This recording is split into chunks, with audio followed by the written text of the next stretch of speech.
सबका विकास और सबका विश्वास, एक ऐसा नारा बुलंद किया था जिसे हिंदुस्तान के दिल एमपी में बुलंद कर रहे हैं मध्य प्रदेश की शिवराज सरकार के कैबिनेट मंत्री श्री विश्वास सारंग जी। आज विश्वास जी के दिल की बात जानेंगे और राजनीति वो कितनी तत्परता से करते हैं, जनसेवा की भावना के साथ, पूरे जुनून के साथ 24 घंटे सातों दिन जनता की सेवा के लिए अपने कदम बढ़ाते हैं और मध्य प्रदेश में चिकित्सा शिक्षा में नवाचार के लिए भी जाने पहचाने जाते हैं। आइए मुलाकात करते हैं मध्य प्रदेश सरकार के चिकित्सा शिक्षा मंत्री श्री विश्वास सारंग जी से। विश्वास जी, आपका बहुत बहुत स्वागत है। सबसे पहले तो देश के प्रधानमंत्री नरेंद्र मोदी जी ने कहा था सबका साथ, सबका विकास और सबका विश्वास।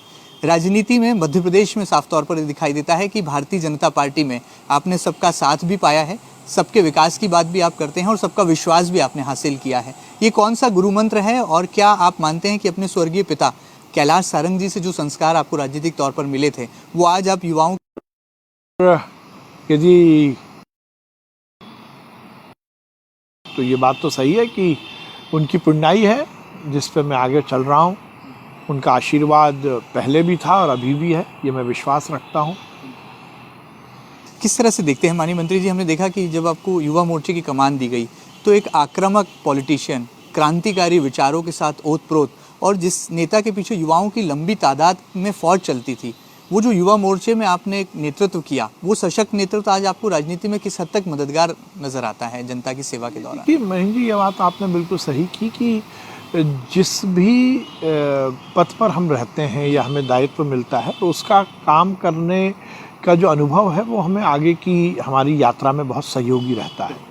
ये मेरा सौभाग्य है कि मेरी पार्टी ने मुझे भारतीय जनता युवा मोर्चा का प्रदेश का अध्यक्ष बनाया। मैंने युवा मोर्चा के विभिन्न पदों पर काम किया। मैं जिला अध्यक्ष भी रहा, मैं प्रदेश का महामंत्री रहा, प्रदेश का अध्यक्ष रहा, राष्ट्रीय स्तर पर मैंने काम किया था। परंतु मैंने राजनीतिक क्षेत्र में काम करना जब शुरू किया तो मैंने बहुत नीचे स्तर से बूथ पर काम किया, वार्ड में काम किया, जिले में काम किया, मैं पार्षद रहा।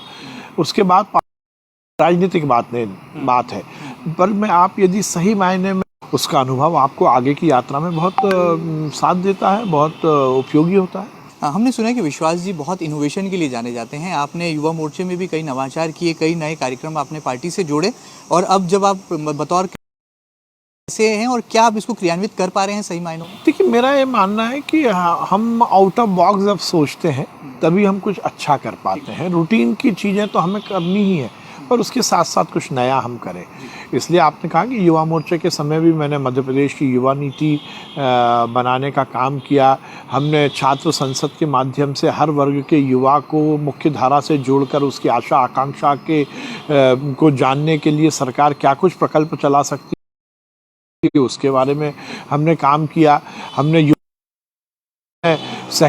केवल सहकारिता का मतलब ये नहीं है कि और हमने उसके तीनों आयाम पर काम किया जहां हमने हमारे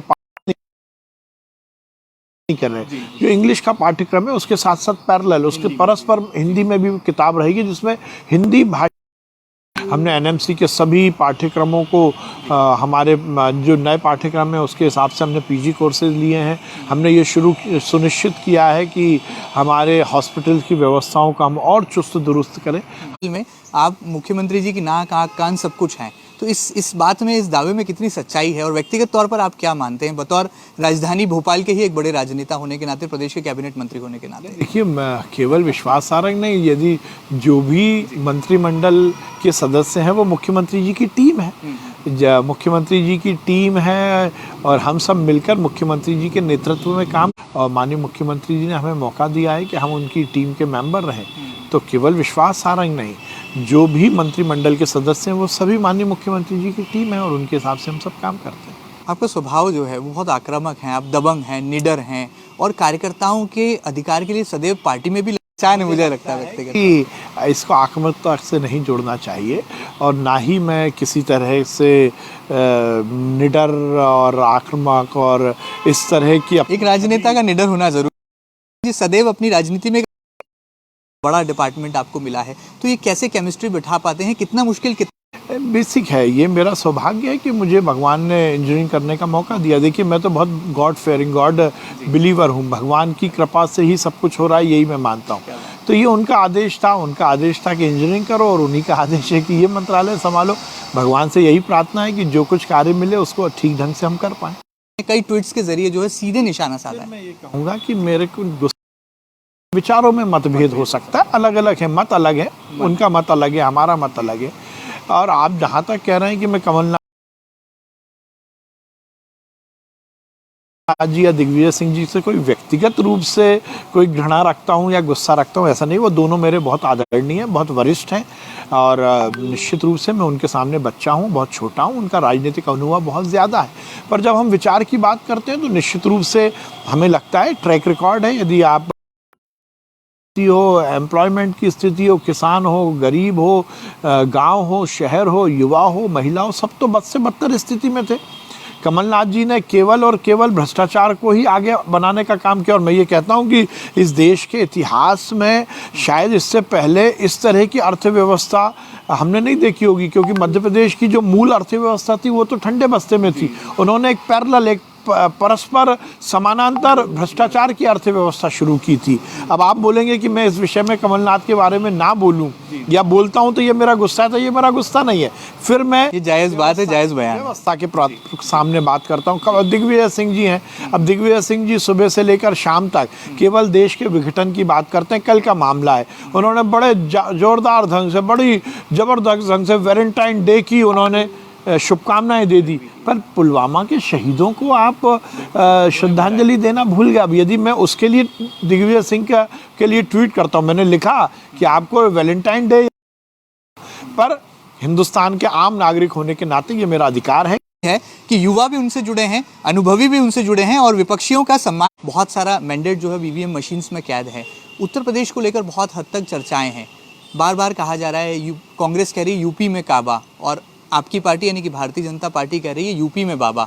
असलियत क्या है, वास्तविकता क्या है एक राजनेता के तौर पर? कि इसमें कहीं कोई कंफ्यूजन नहीं है। देखिए, चुनाव के पहले हर व्यक्ति ये कहता है मैं जीत रहा हूँ, पर यथार्थ जो होता है वही सामने आता है। और यथार्थ ये है कि भाजपा है, मोदी जी हैं, कमल है और योगी जी हैं, कहीं कोई कंफ्यूजन नहीं है।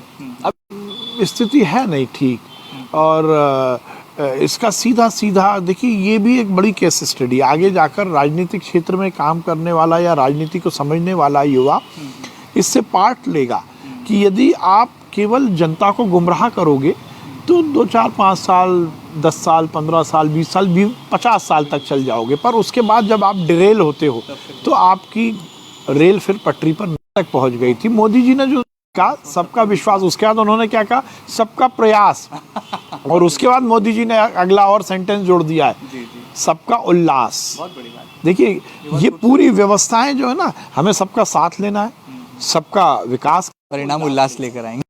होता है कि हम बजट जब बना रहे हैं तो हम चंद अधिकारी और मंत्री मिलकर नहीं बना रहे हैं। हमारे यहाँ पहली बार हमने ये कहा कि जनता सुझाव दे कि जनता की आशा क्या है, आकांक्षा क्या है, जनता अपना बजट कैसा चाहती है। तो सबके विचारों को समाहित करते हुए हमारा तो ट्रैक रिकॉर्ड रहा है विकास मूलक और कल्याणकारी राज्य की हम स्थापना करना चाहते हैं। और इन दोनों पैरामीटर को जो कुछ समाहित होकर निकल के आएगा वही मध्य प्रदेश से प्रार्थना है। घमंड ना आए, गुरूर ना आए, हवा में ना उड़ कि आप यदि राजनीतिक क्षेत्र में काम करने आए तो किसी ने आपको पीले चावल नहीं दिए। आप समाज सेवा करने आए हैं तो फिर यदि समाज सेवा करने आए हैं तो आपको उन सब आहारताओं का पालन करना होगा जो इस विधा के अपने उत्तरदायित्व को, अपने कर्तव्य का ठीक ढंग से निर्वहन करें। तो मुझे लगता है कि हम सब छोटे कार्यकर्ता हैं, समाज की सेवा में लगे। भगवान साथ कर रखे, भगवान हैसियत में रखे, भगवान ज़मीन पर रखे, यही भगवान से प्रार्थना है। बहुत सादगी के साथ अपनी बात रखते हैं। आखिर में जाते जाते मध्य प्रदेश की 7.5 करोड़ जनता को क्या खास संदेश होगा मध्य प्रदेश के कैबिनेट मंत्री विश्वास सारंगी? देखिए, हम तो आपने कहा ही है, ने कहा है कि उसके लिए आत्मनिर्भर मध्य प्रदेश बने। तो जो हमारी सरकार की योजनाएं हैं उसका जनता पूरी तरह से उपयोग करे, सदुपयोग करे। और इस देश में युवाओं के बीच भी वो लोकप्रिय हैं, युवा मोर्चे के नेता होने के नाते भी, और अब मध्य प्रदेश भारतीय जनता पार्टी के कद्दावर नेता होने के नाते भी, और तमाम विपक्षी नेताओं को भी वो करारे जवाब देते हैं ताकि अपने सियासी धर्म का बेहतर ढंग से निर्वहन कर सकें। एमपी न्यूज़ के इस खास सेगमेंट में फिलहाल इतना ही। ये खास कार्यक्रम आपको कैसा लगा हमें ज़रूर बताइए।